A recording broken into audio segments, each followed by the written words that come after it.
Bible verse. Maybe it was one that you held on to, because I am sure that for most of us it's difficult to pick one, so maybe we held on to a whole bunch of them. We had a few to share. Maybe it was just one. I know I can pick out a couple for a couple people, right? Anybody want to share any particular ones that stuck out? Any verses in particular? Jesus wept. Jesus wept, okay. Go ahead. Yeah. The Lord is my shepherd, I shall not want. Lord is my shepherd, I shall not want. You ready? Romans 8:28. Yes. Okay. I'd venture to guess that for the most part, almost every verse that was given, almost every verse that came into our minds, it probably had something to do with comfort and the alleviation of our fears. The Lord is my shepherd. Romans 8:28, right? Think about the ones that tend to get mentioned a lot, such as Philippians 4:13. I can do all things through Christ who strengthens me. John 3:16. For God so loved the world that He gave His only Son, that whoever believes in Him should not perish but have eternal life. Jeremiah 29:11. For I know the plans I have for you, declares the Lord.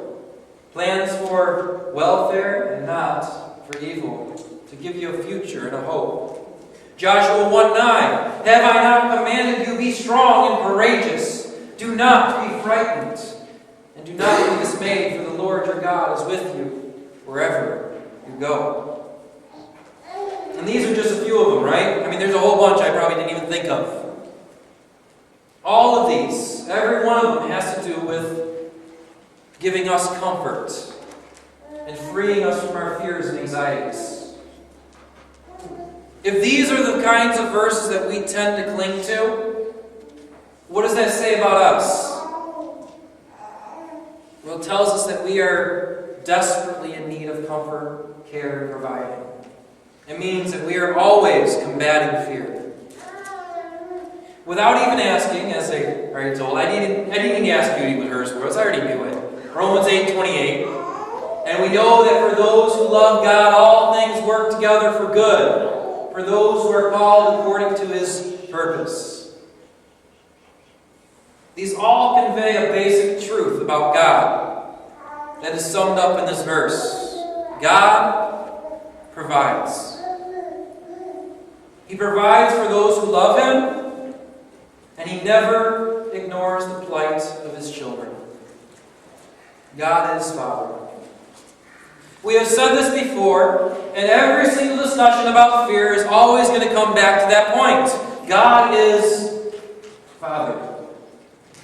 Which means God must provide. God is provider. Now, this obviously doesn't mean that everything we experience is going to be good, right?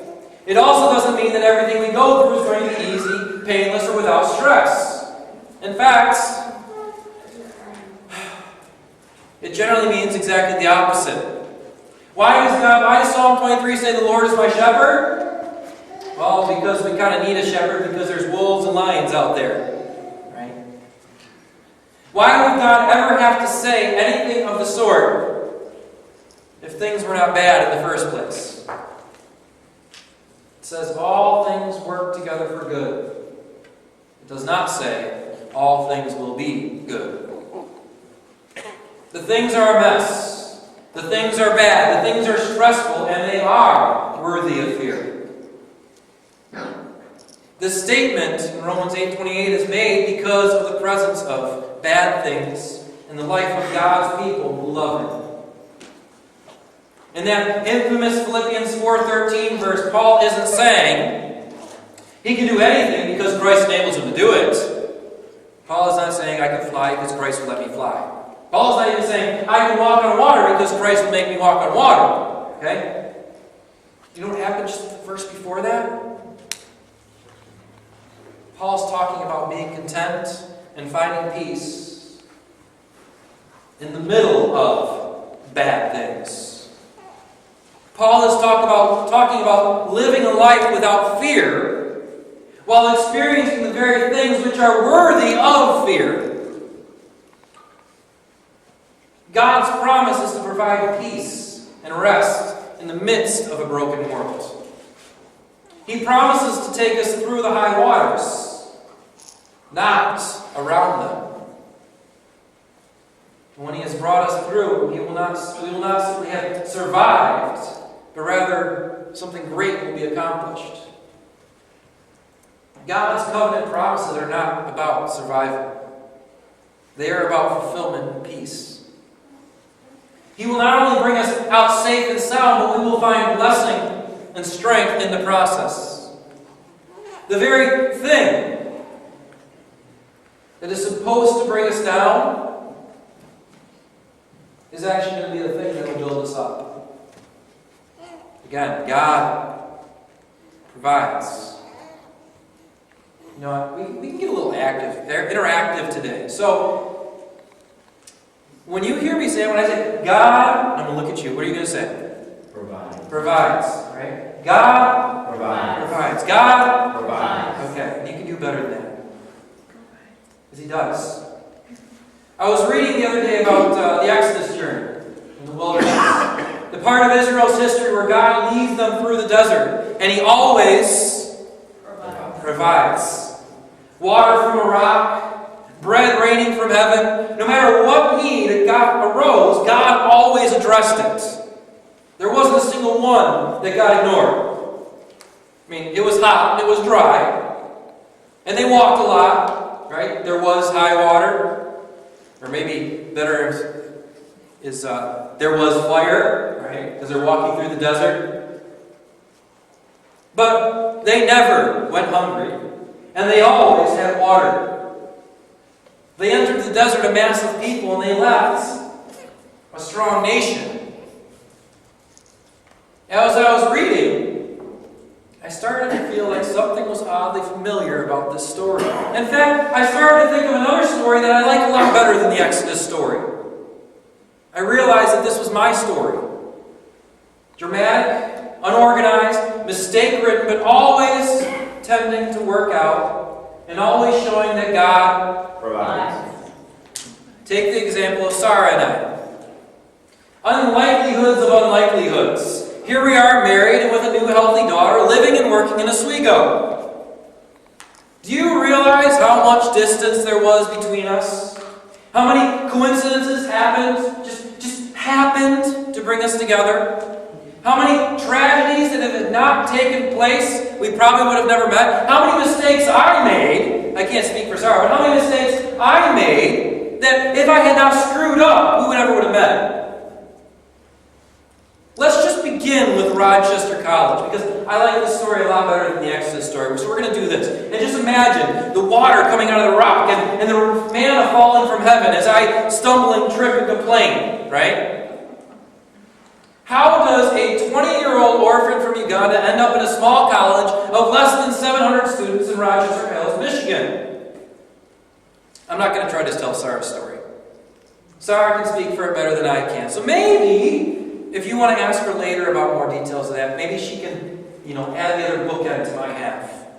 But for now, I'm going to stick to my part. As if that wasn't amazing enough as it is, right? I myself came extremely close to never, ever going to Rochester College. When I graduated from high school, I performed one of the most unwise, listen, teenagers, listen, I performed one of those most unwise, stupid decisions of my life for any high schooler. I took a year off of school. Not very bright. Because you know what generally happens when you take a year off of school? You don't go back to school. Then I waited until the very last moment, until after my year off to apply for college. I waited to the very last moment. We're talking days before the semester began, to show up at the college and be like, oh yeah, I want to attend here. And I arranged my coursework at the local community college. And my goal was to work toward a degree in wildlife biology. Well, we're not very close. The closest thing I get to wildlife biology right now is the fact that there's an osprey building a nest across the street from me. Okay? So obviously something changed, right? After my first year year, though, I had a dramatic change of plans. Through prayer and much encouragement, okay, how important is encouragement? Okay, we should note this, alright? If I did not have encouragement, not happening. Okay? If I did not have encouragement from my church family, not happening. Okay? Hear that as we go out here, okay? I had encouragement from my youth minister, and I decided to pursue a degree in ministry because it turned out I enjoyed it. And I didn't do too bad with the kids there. So I decided to pursue a degree in ministry. I applied to, not Rochester College, but Liberty University in Lynchburg, Virginia. I was accepted, and I began the admission process. Well, because of laziness and procrastination, that all fell through, and I missed my deadlines. I screwed up. So I let it go for a while, depressed even more about my poor decisions, until eventually I just happened to run into someone I'd gone to at community college. And they told me, oh, I'm going to Rochester College. I'm going, it's local. It's right down the road. I don't have to live there. Maybe I can still work this thing out. Right? God Provides. I got my paperwork and preparation done, again, days before class started, okay? Laziness, procrastination, don't get me anywhere, all right? All right, this is the last time I did that, at least with the college end of it. I almost ended up taking a year off. And how wise is that? Not, right? Okay. I began school at Rochester College the year before Sarah came to Michigan. At Rochester, there are three kinds of students. There is the traditional student who lives on campus, right, involved in the social life of campus. There is the commuter, which lives off campus, and, well, shows up for class and then leaves. And then there is the CEL Adult Learning Program, and they're like a legend. We don't know if they actually exist because we never actually see them. They have all the evening classes. But I was a commuter. So that meant I drove to school, went to class got out, I walked to the car and I left, which meant I knew how many people on campus. Well, how many people were in my class? Or rather, how many people were sitting next to me because I don't get to talk to the whole class, right? Okay. I spent no time on campus because of my outside of classes and because of my junior status. When Sarah was a freshman, we shared no classes. The first year we spent going to the same school, we had zero interaction. A couple of years previous, I had gone to Uganda on a short-term missions trip. I had gone to a different part of the country than Sarah was from. So I was in Uganda while Sarah was in Uganda. Oh, how'd that happen, right? Okay. Coincidence. I had decided a long time ago, again, with much encouragement, knows how important that is, that my long-term goals were to get involved in missions work. So when I heard that Rochester College was sending a group of students to Uganda for an internship, and part of my schooling required an internship, I signed up. And I jumped at the opportunity for a 2-month internship in Jinja, Uganda, which happens to be Sarah's hometown. During our planning meetings, Sarah would occasionally join us. But she would join us for the meetings, but do you know when I asked her about that air, she's like, you were at the meetings? She doesn't even remember me being there, okay? That's how far apart we were. And this was a small group, we're talking about like 12 people, and she doesn't remember me being there? Okay? The two of us had zero interactions, and I was your typical homeschooler. I was quiet. I was not a social person. So when I went off to Uganda, unbeknown to me, to Sarah's hometown of Jinja to spend 2.5 months there, while there I met her foster dad, Grace. I met her departed foster mom, Goretti. I even met her siblings, without even knowing that they had a sister that was in Rochester College, Michigan. All of this completely unaware. In fact, we did not even put the pieces together. We didn't even realize that I had run into her family until we were probably dating, almost a year before we realized, oh, I've met Grace. Oh, I've met your sisters. Oh, I've met Greg. When I came back from Uganda, we once again had zero contact. But what do we know about God? God provides. Yeah, and so He wasn't through. Things would have gone unchanged without us even aware of one another if the next event had not happened. About a month after I returned, Ngobi Tom, who is a native Ugandan, was flying in from Uganda in order to attend Rochester College. While I stayed in Uganda, Tom and I became good friends. And so, what do good friends do when someone is flying in for the first time to the country? Meet him at the airport, right? Well, I wasn't the only one there to meet him at the airport. See, there was a group from the college coming, as well as Priscilla, another Ugandan student. A group from the college, and with them was Sarah. So our first conversation of all time began. The whole group went out to lunch with Tom at Chili's. And so the dialogue began. 2 months later, Sarah and I were dating. A year later, we were engaged. 8 months later, we were married. And not quite 3 years after that, we have received a beautiful daughter.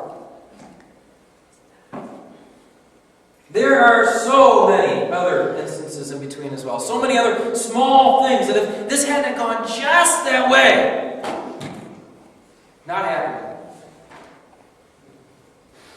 Needing a steady full-time job and home in order for us to get married.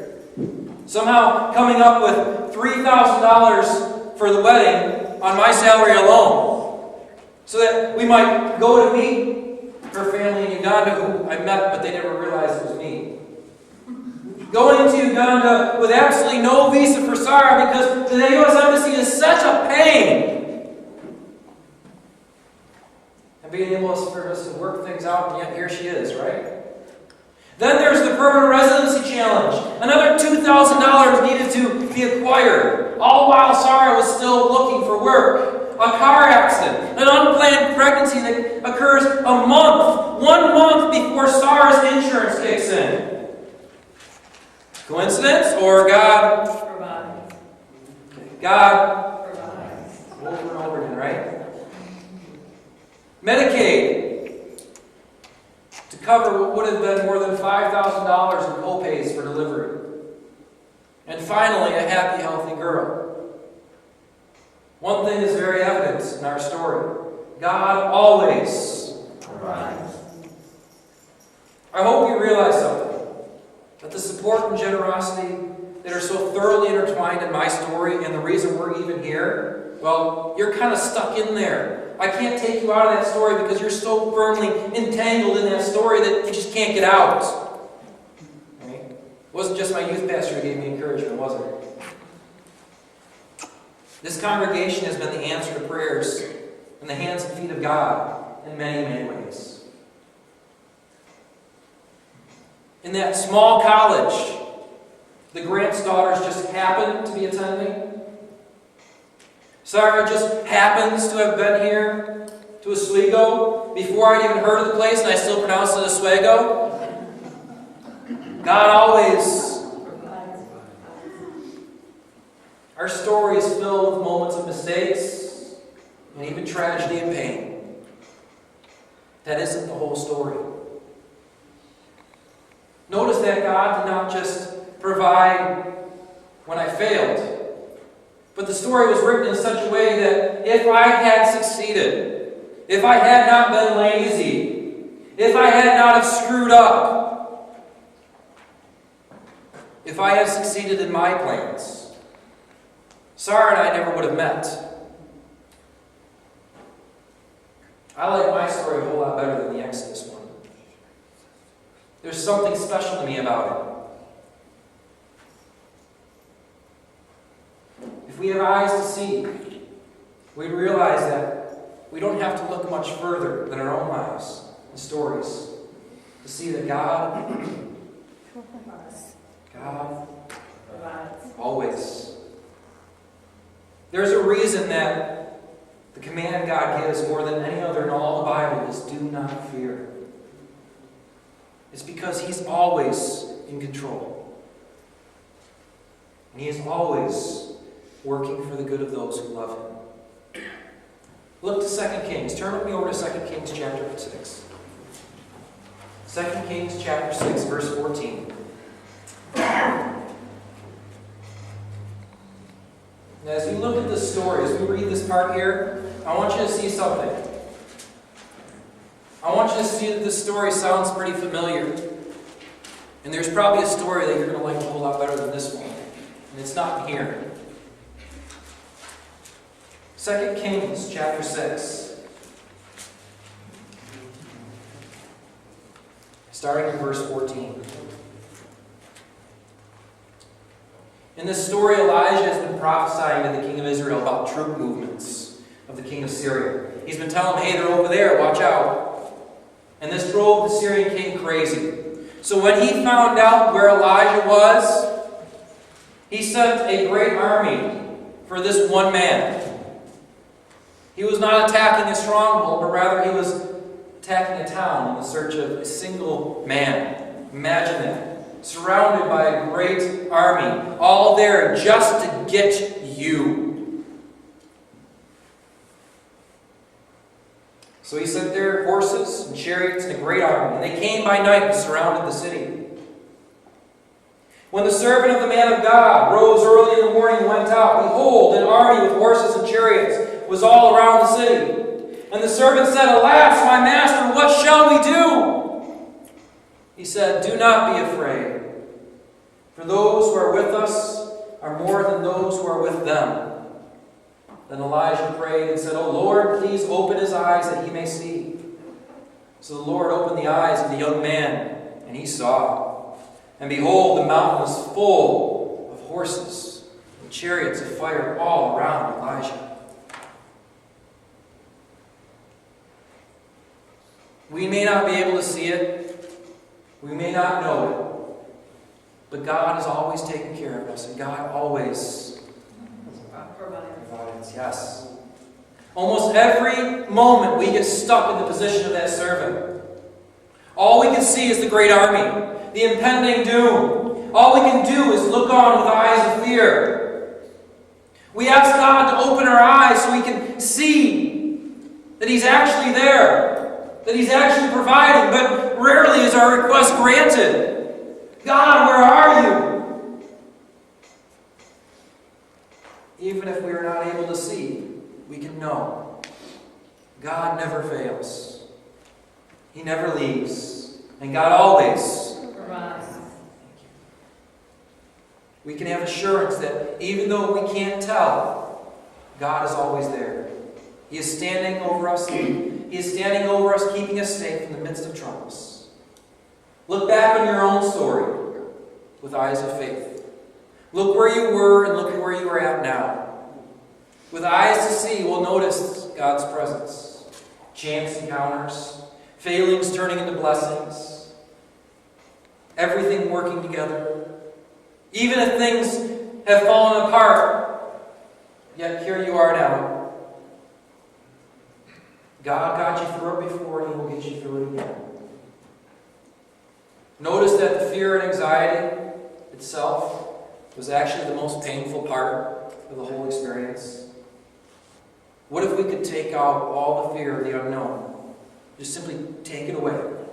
If we could get rid of fear, maybe we wouldn't even just simply survive. Maybe we could have flourished. Sarah and I are not living in the good life as the world defines it. We have student loans, an auto loan, credit card debt, all hanging over our heads. We both work full-time, and neither of us are bringing in the big bucks. We still qualify for certain social services. Our life has the possibility to weigh us down with anxiety, stress, and fear. Yet, for the most part, we live with a sense of peace and joy because we realize we are living the good life. We're living a life where God provides. We have no reason to fear and only reason to flourish. God has and will continue to provide if only we would look back with eyes to see and look and see that He's always been there.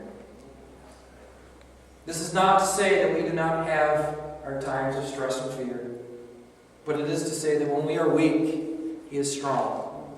We can always hold on to Him. Do not fear. God will provide. I leave you with Psalm 55:22.